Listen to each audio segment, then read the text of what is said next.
Qendra Spitalore Universitare Tiranë dhe Universiteti i Mjekësisë kanë lidhur një marrëveshje bashkëpunimi me Qendrën Spitalore Universitare të Ekselencës Evropiane San Raffaele. Ky partneritet synon ta bëjë QSUT-n dhe Universitetin e Mjekësisë pjesë integrale të tyre, duke u bërë një ofertues një niveli evropian. Kujdesi dhe edukimi mjekësor, i shoqëruar nga ministrat e shëndetësisë dhe arsimit, kryeministri Edi Rama e cilësoi lidhjen e bashkëpunimit si moment historik për shëndetësinë në vend. Është një moment historik për Qendrën Spitalore Universitare Nën Tereza, por është një moment historik edhe për vetë Shqipërinë.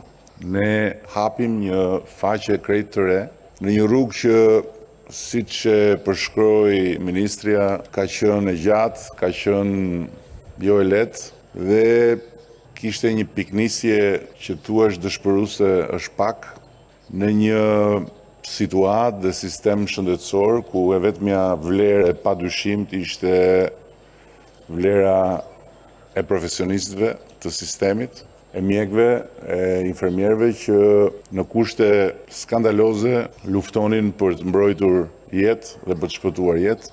Paralelisht me qendrën, ne duam të transformojmë edhe Universitetin e Mjekësisë. Synimi është që deri në 2030 nga njëra anë Qendra Spitalore Universitare të pësoj eksaktësisht atë transformim që grupi i San Raffaeles ka sjell në Poloni,